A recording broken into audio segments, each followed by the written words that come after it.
Hello and welcome, everybody, to episode 51 of Awakening to Ascension. I am your host, Alex, and I am here with Janae and Marlene.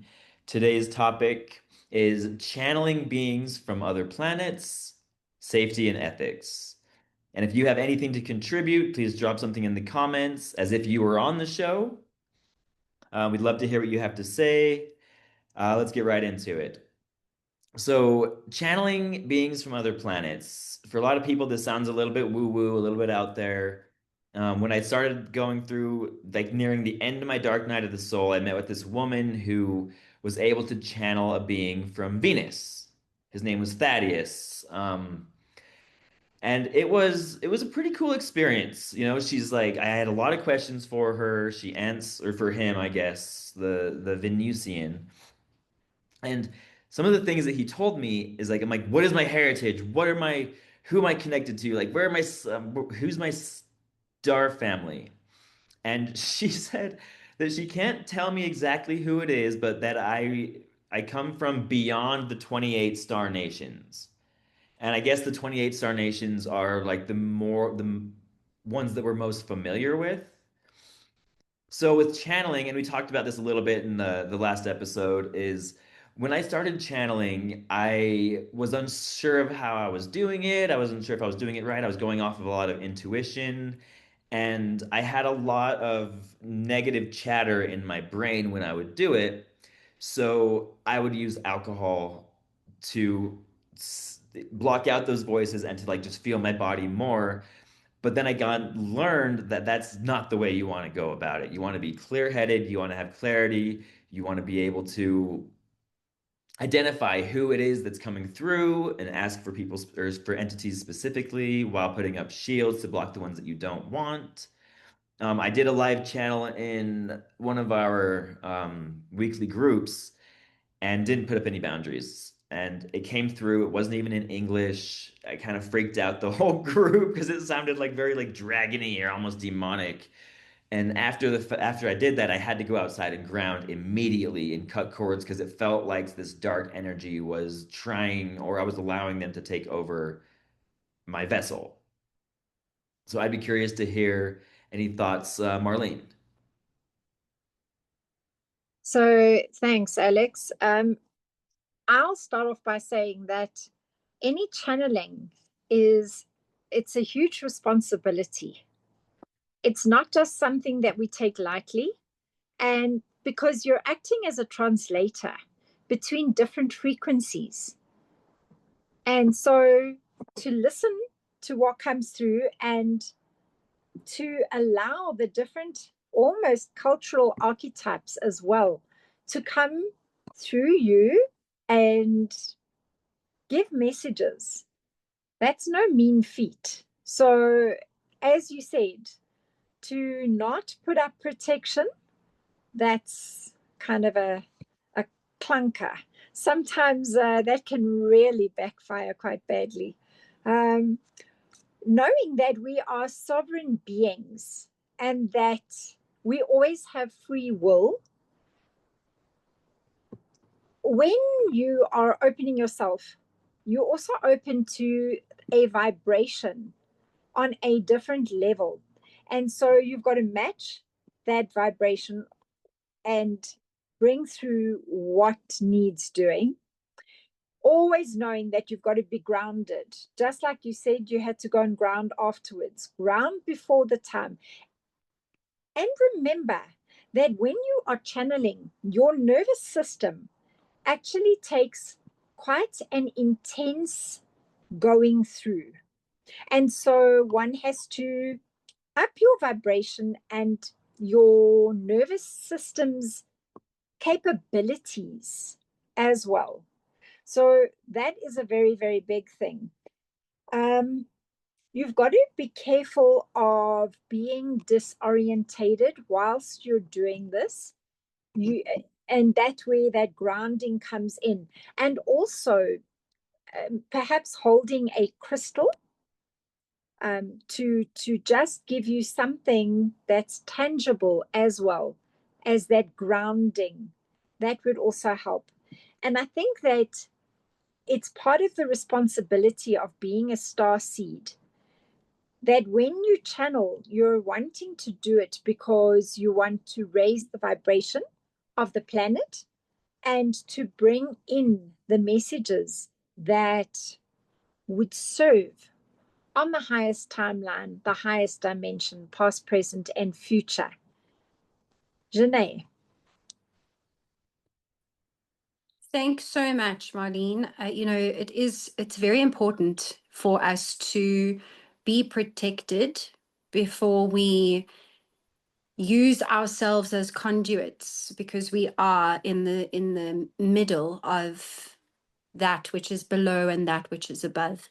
So those practices are highly important. And what I do is, so how I channel is specifically beings from other planets. I channel through light language. Now, light language, Alex, he's excited. Light language is the language of the soul. And light language can only be spoken because it's completely pure resonance from the heart. So you will not be able to speak light language if you are lying. And what light language is it is not understood by the human ear. You are not supposed to understand what's being said. It is a frequency that's being spoken.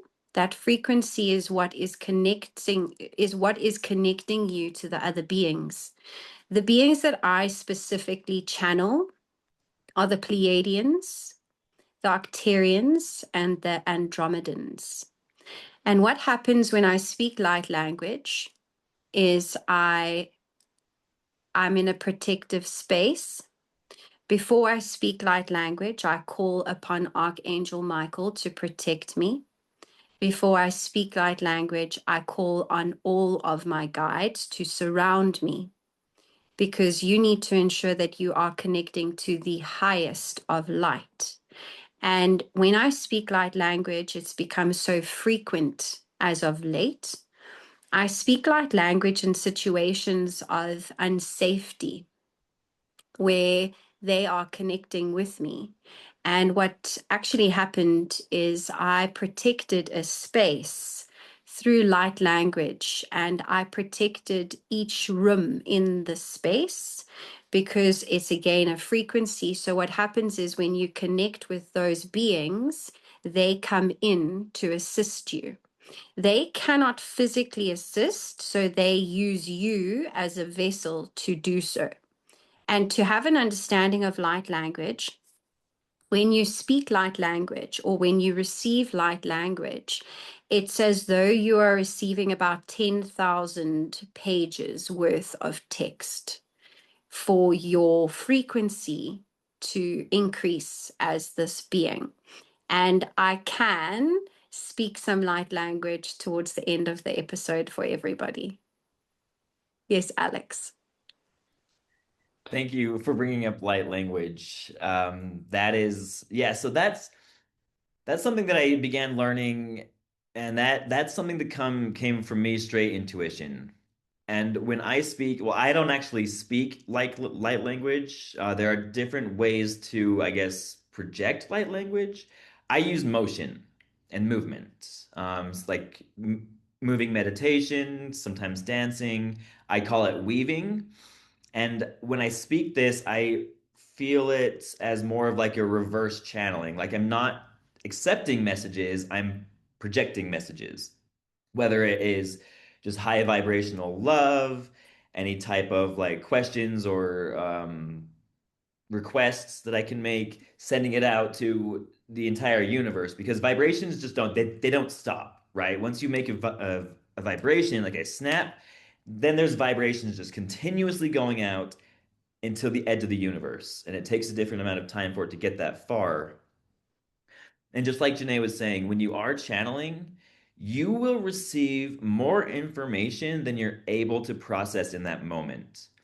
And it'll land in your brain and it can slowly be processed. So like you'll get a message, you'll be like, oh, that sounds kind of intense. I don't even really know what to make of that. And then throughout the day, you'll get like an aha moment and be like, oh, because it's slowly processing through your brain, through our like three-dimensional ability to process things, right? So I'd also like us to, if you guys have any information about this, methods that we can tell if a message is coming through. So there could be things like ringing of the ears, goosebumps all over your body, ears popping, or different sensations that you get. Are these symbols or signs that a message is trying to come through, Marlene? Yes, definitely. That is so, Alex. And light language has many, many different dialects. So they are, some of them sound so radically different from one another. It's just incredible. So when I channel light language, also I sing it. So I use my hands, and not only speak, but actually sing.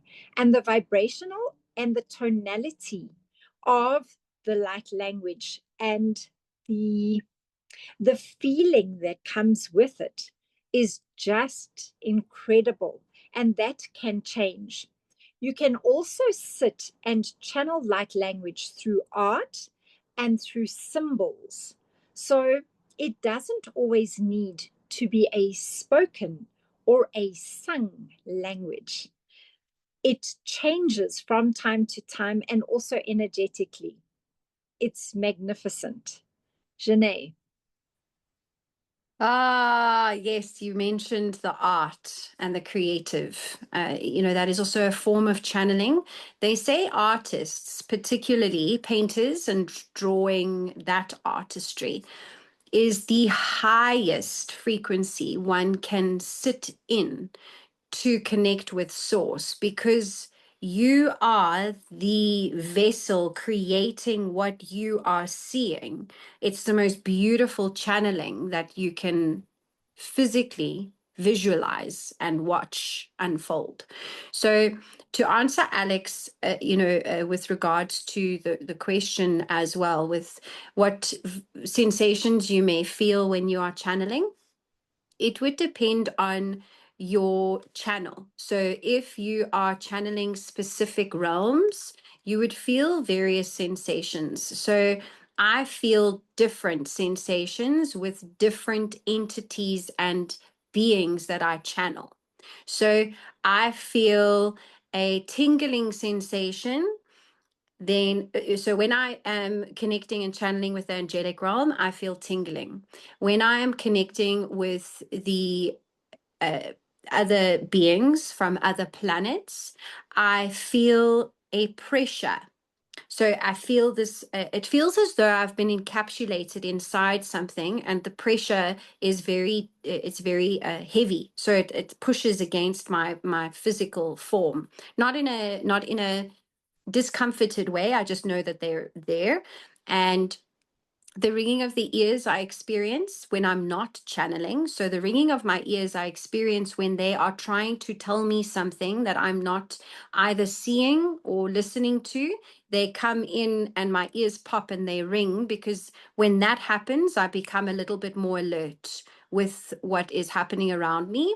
Then I understand, okay, they're trying to get my attention. So and again, everybody experiences this very differently. So please don't think that now because you feel a tingling sensation, you are connecting with the same person or being. It's very different for everybody. So I also just would like to reiterate on the light language aspect as well. What light language is, I say it's the language of your soul. It's a remembrance. So you don't teach it. You cannot teach somebody light language.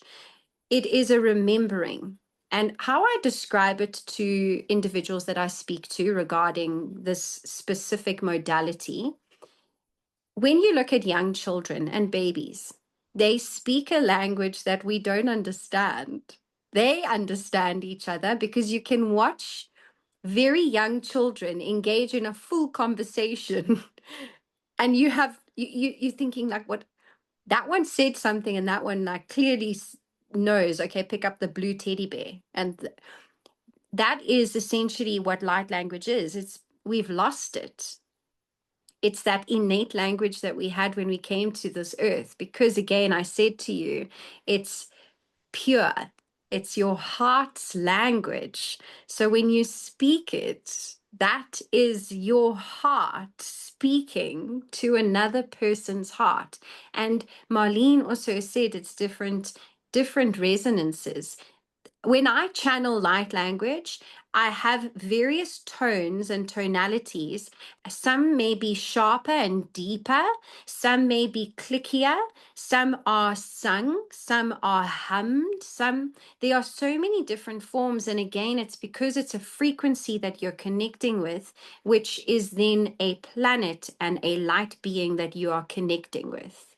Yes, Alex. Yes, thank you for mentioning like the feeling that you get when you're channeling, because it's not just words that you hear. It's like an entirely different embodiment of an energy, and it might not even have an English spoke or an earthly spoken language that it is attached to it. And then another thing with channeling, we mentioned this in a previous episode, that everybody can channel. Most of us do it unknowingly, like, and we were talking about taking a shower. You always get all those good ideas in the shower because your energy is literally being cleansed while you're in the shower, and that allows for an open conduit. And also keep in mind that you'll get messages that aren't necessarily for you. So I could get a message that says, oh, just some kind of pull to go to the store for whatever reason. And I go to the store and I interact with a person and I say something to them, and that unlocks something for them. And this is unknowing for me. I don't know why I'm doing it or what I did, but I just changed something in this person's life so that they can work more on their evolutionary process. Yes, Marlene. So, light language as well, for me to explain, is on an emotional feeling. So, it's not something that you always hear, but the vibration, the frequency of it is the remembrance of the soul and the knowing. And at times, the tears of joy will just like, I'll just listen and be filled with the most beautiful grace for the message that comes through. And it's just, I know it, I feel it, I embody it, I embrace it on such a beautiful vibrational level.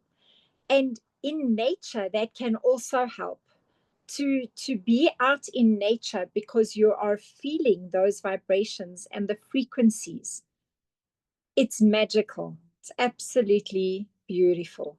And I know Janae is going to take us through a process now. Thank you, Marlene.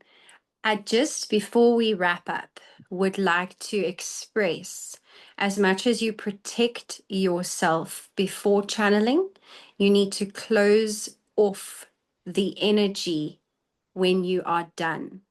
So you need to say, once you are finished channeling, thank you so much for the messages that have come through. I receive with gratitude, and I now close off my energetic field. I am no longer open. And so it is. You really do need to ensure that you close it off, because if you stay open, my gosh, you're just going to, woo, that will be a lot. So, if you would like, I'm going to take you through a very short light language, and I'd like to emphasize that you do not need to understand what is being said. You just need to listen and have your heart open to receive what is being given. So if you are able to, you may close your eyes, taking a deep breath in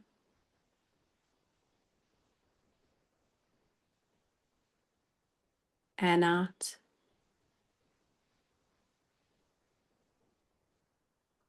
Yoro soyo no yae.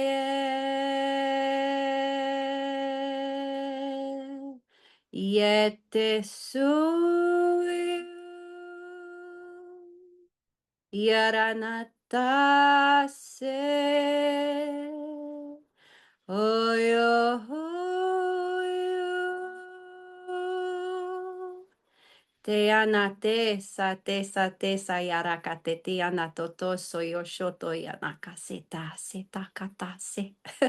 Usuyuto tu yuro kototo yana te shite te ana tata soyo to soyo sete akatata te sa yarakatata soyo shote te aka. Pe se aha. Yete anaka se te ata se.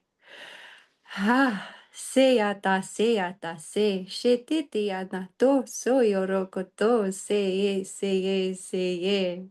yo, ya, se te saca, she, boyo, se te arakata, satata, shete te anakatata, soto, yorokoto, yoto, sata,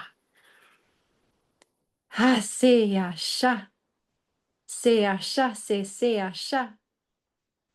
Beata se, ay, ay, oh.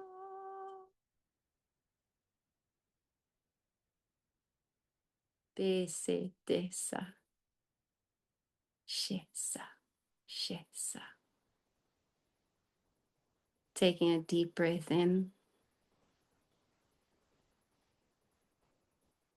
and out. You can open your eyes if they were closed. That was quite a happy feeling, and it was a message that came through. We're recording this today specifically on a very powerful day. We've just experienced a date being the 17th of February. And on that day, we had Ramadan, we had a new moon, we had, there was the eclipse, there was so much energy happening on that day specifically. And this date, more so specifically, is for you to embody who and what you are going to be for the next 60 years. Because the fire horse, the year that we're in right now, is a trajectory for the next 60 years. And today, that message that just came through, that download, is for you to not just embody step in the shoes that you want to step into and be the person that you want to be, and be like, oh, I'm going to have this one day. It's not just about that. It's every single aspect of you. It is your inner child. Let them come through today. Let them laugh. Let them have ice cream. Let them skip. Let them play. Then it's the aspiring version of you, what you want to be, how you want to dress, how you want to talk. Dress like that person today as well. But have every single one of these beings that are living with you, and let them feel and embody your trueness, your essence, and go into the day with such joy and such happiness and such love in your heart. Because when you are embodying every single aspect of yourself, then you are going to be able to show up in the world for every single person that you are around, and they are going to feel that energy and feel that frequency as well. And by doing so, you're not just making yourself raise your frequency, but you're raising everybody else's frequency around you. When you're standing licking an ice cream like a little kid, somebody else is going to be like, oh my gosh, I need to go and have an ice cream too. So that message and that download that just came through was such, because I laughed for a moment and I giggled and I had a smile on my face, because we're forgetting this spiritual journey, we forget. We just embody all of it. We're here to have the most amazing experience. We get to live in this human form. Yes, we get to be these spiritual beings and connect with so many different energies, but we also get to be humans, and we get to go and dance and just play and just have fun and live life. Stop taking it so seriously, regardless of what's going on.